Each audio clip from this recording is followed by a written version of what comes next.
Jeez, I forgot my Christmas present for you, so I'm pretty cheap. So I am going to give you a good episode of the RR Show, which I hope I do every episode. Before I forget, I want to say thank you for listening this year, and I really appreciate every time that you click on these shows and listen. So, it is Vince. We're going to do r/TIFU today. Merry Christmas, Happy Holidays, and let's start this episode of the RR Show right now. Our first story comes from Go3P Wood 101. TIFU by eating a homemade family-sized lasagna for every meal over 2 days. I've made a terrible mistake and learned a valuable lesson. Allow me to walk you through the last 3 days of hell. My housemate went on holiday Tuesday morning, leaving me alone for the week. I don't often get time alone, so I planned my time around working a little each day, then playing games for the rest of the day. About 12 p.m. and several joints, I was getting hungry and had an amazing idea. I was going to make a massive homemade lasagna and eat it over the course of the week. At this point, I had no idea what it would do to my body, and if future me could talk to me from Tuesday, I would have warned him. Day 1, Tuesday morning. So I get all the stuff and spend an hour or so making a massive 7-layer lasagna with nearly a whole block of cheese, several tins of tomatoes, and a layer of applesauce in the middle to give it a sweet tang. It was good enough to feed 10 people easily. It smelled so good. Tuesday lunchtime, portion 1.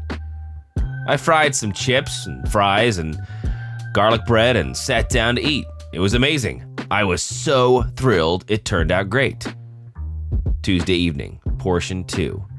Still just as delicious. Even better, maybe after letting it sit for a few hours. Nothing brewing in my body. Yet. It was the calm before the storm. Tuesday midnight, portion 3. I believe this was my first mistake. I had been smoking a few joints and watching YouTube, and all of a sudden I remember that I made a massive lasagna. I tried to resist, but my stoner brain only lasted about 5 minutes before I had more and cooked some midnight garlic bread to go with it. It still tasted good. After eating, I noticed I was starting to get acid reflux.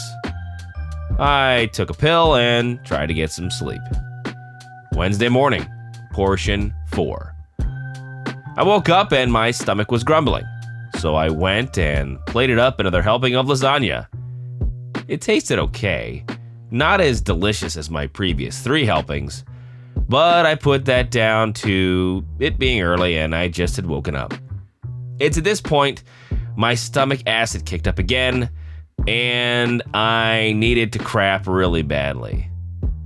I ran to the toilet and had the runniest I had in a long time. It was almost painful. Now at this point, you would normally go, maybe I should lay off the lasagna for a bit, but it never occurred to me at the time that 4 meals of lasagna could produce such bad bowels. I felt better after it, so I quickly forgot about it. Wednesday lunchtime, portion 5. I know it might seem crazy, but at about 2 p.m. I was hungry. I had work to get on with and didn't have the time to cook or anything to grab except lasagna. So back I went. At this point, half the lasagna is gone and half remains. This time, the lasagna didn't taste that great, but I ate it because I needed to have something to give me some energy. I realized at this point that my stomach felt weird, like painful, uncomfortable. I made myself some coffee and expected a poo, but nothing came. Just a horrible feeling. Something wasn't right. Wednesday evening, portion 6. the final portion. After finishing work, I looked at the remaining lasagna. I know I thought maybe it's because I've had no salad or vegetables with it. That will make it taste better and give me something to sort my stomach out. So I made some salad, more garlic bread, and the final portion. I knew immediately after eating it, I had made a terrible mistake. My bowels started aching and making noises. I ran to the toilet, and as my arse hit the seat, a volcano erupted from my anus. It was so painful, my arse was on fire. It came out so violently that somehow it shot upwards, pebble dashing my toilet lid behind me. I don't even know how that's possible. Maybe it collided with other bits and exploded. Either way, it was the worst toilet experience of my life. Then came the smell. It was delayed almost. Like I was in so much pain, the universe said, let's give him a minute before we hit him with the smell. It was like acid, this putrid gas, almost instantly made me feel sick. I wanted to run out of the toilet and seek fresh air, but it was still exploding out of me. I had no choice but to hold my nose and my breath, and it was horrible. All I thought was, I'm getting this acidic smell in my mouth. After what seemed like 5 minutes of lava bursting out of me, it stopped. But at what cost?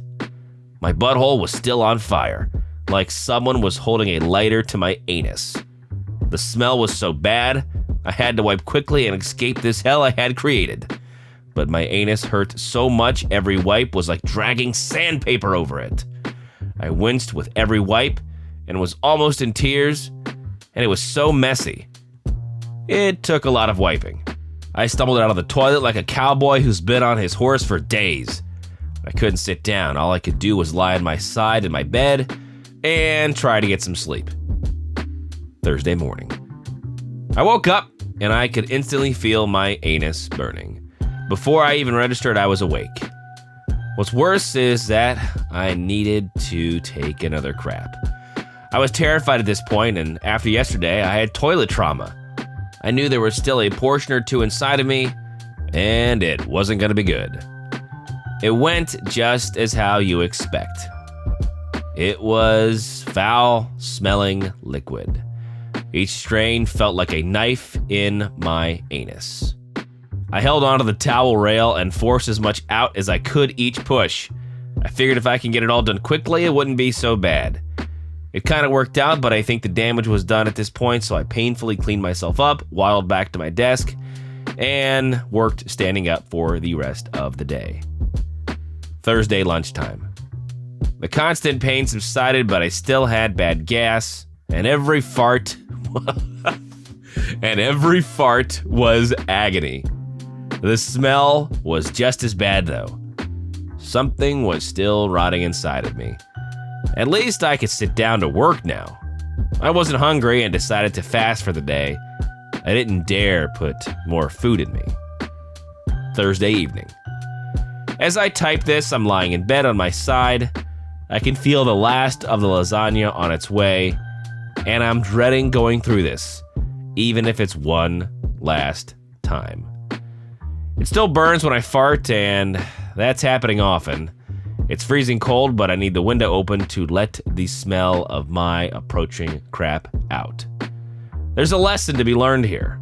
Don't, under any circumstances, eat nothing but lasagna and garlic bread for every meal for 2 days. Nothing good came from it.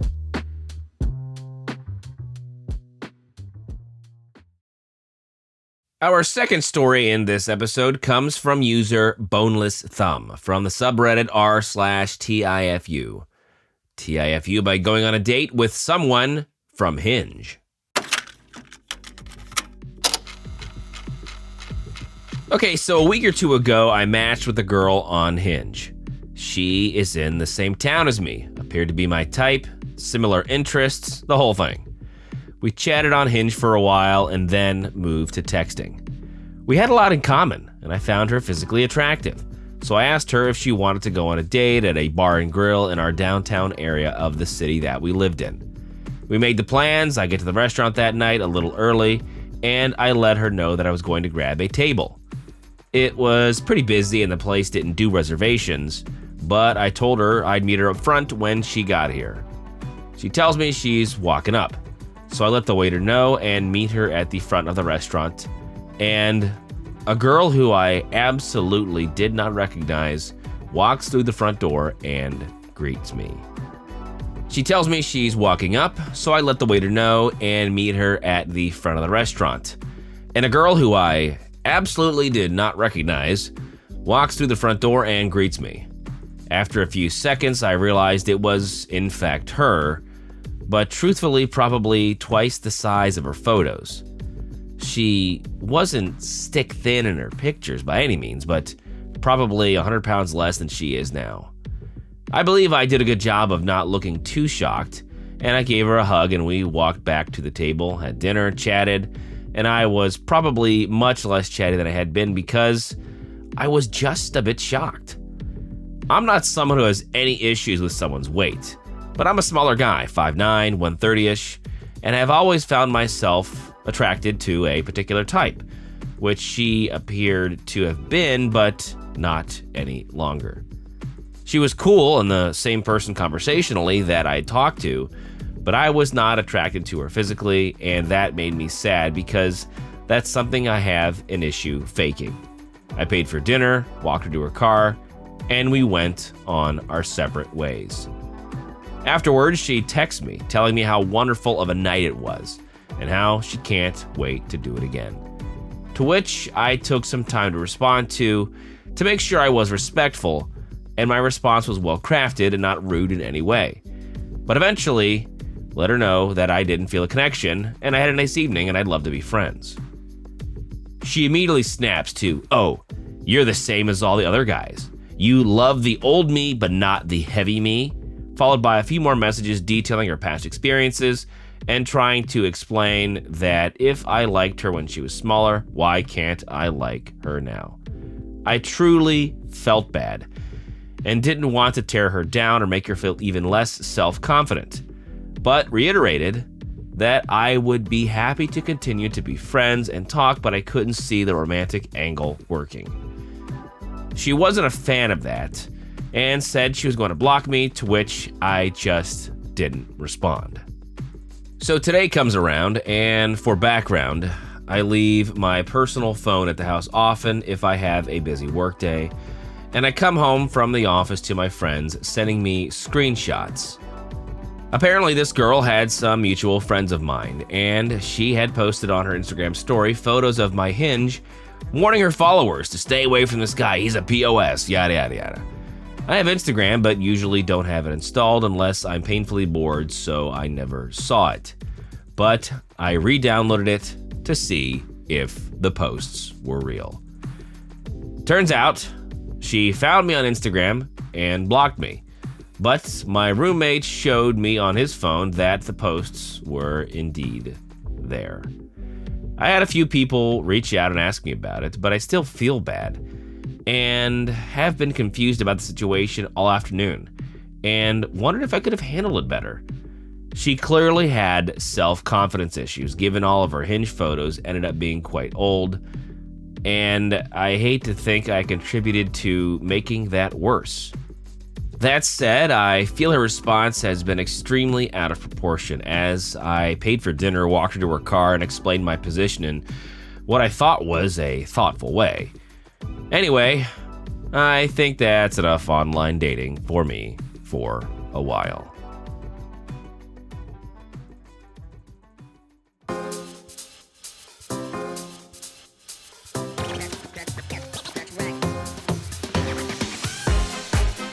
So thanks for being with us. The RR Show is a production of Evergreen Podcasts and Wessler Media. Now, if you'd be so kind, please follow or subscribe to our show wherever you get your podcasts. And if you're feeling extra nice, you might as well leave a 5-star review. But for more, visit the website, rrshow.com. That is rrshow.com. I'm your host, Vince. Thank you to my producer, Kevin, and we'll see you next time here on The RR Show.